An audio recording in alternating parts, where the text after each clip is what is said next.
Well, first, for the question about people's professional lives, there are more professions than you think that are where people are affected by losing their sense of smell. For instance, nurses, people that work in the community that need to know if people have been drinking, smoking, doctors who are able to use their noses to detect certain kinds of illnesses because urine has a certain smell if the patient has one kind of disease and so on. So it can be vital in a lot of professions. Mm-hmm.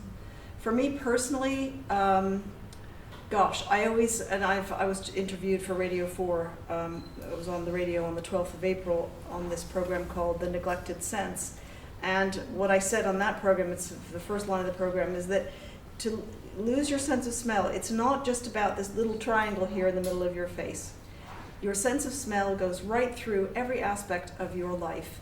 And I can't explain it better than that. It is indescribable, and that is probably the greatest hurdle that anosmics have in approaching their doctors, in explaining to their loved ones why this is such a disaster. And many people just suffer in silence. I mean, you wouldn't believe the number of people that have gone onto the Facebook pages, the support groups and so on, and say, I've had this for 20 years, I've never been able to talk about it with anyone. It leads to feelings of isolation, depression. Some people feel very aggressive and angry, and just sad. And the thing is that you're diagnosed with depression, and then they just say, well, it's situational. You can't taste your food, and that's why you feel sad. But personally, I think there's something more to it than that, and I think it has to do with what's actually happening inside the brain as the olfactory bulb shrinks.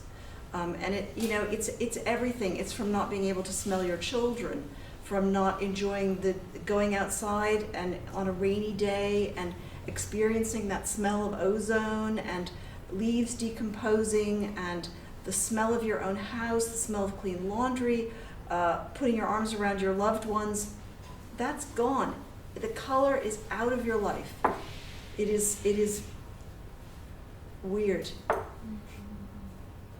That's that's the best word I can use to describe it. I was just thinking, as you're describing, there's all these biological things related to it in terms of like attraction and yes, mate survival. Finding. Yes, yeah, absolutely. Yeah, isn't there some statistic about sense of smell and how it's related to survival rates and stuff like that as well? Certainly in the animal kingdom. Yeah.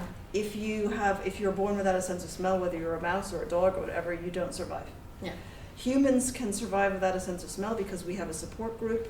But I mean, as Kathy Clugston, who fronted this program on Radio 4, said, she was talking to her mother about it, and her mother said, when you were born, I couldn't breastfeed you because you couldn't find the breast.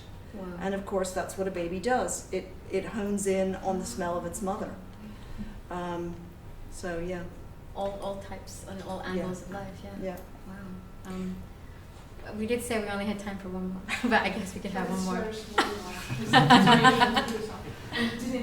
Did you find out any positive things about Not a single one. Not a single one. I sat next to a very, very prominent ENT surgeon at the UK Semiochemistry Conference in Cambridge, and this is where ENT surgeons and olfactory scientists come together to discuss all kinds of subjects, and they do a session on anosmia.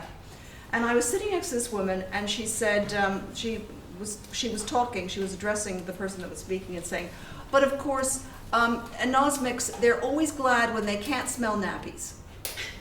And I just turned to look at her and I thought, what? You haven't understood anything about anosmia if that's what you think. Because you miss the bad smells as much as you miss the beautiful smells. And it's not about, we always think of fine fragrance as being the epitome of wonderful smells. But it's not like that. The beauty of smells, we live in an ocean of smells, of which fine fragrance are like the big ocean liners coming through. But actually, it's a plasma. The world is a plasma of smells, from the biggest smell down to the tiniest smell, and you miss all of them. So do I miss any smells? I miss everyone. No, there are no benefits. Not for me. Not for me.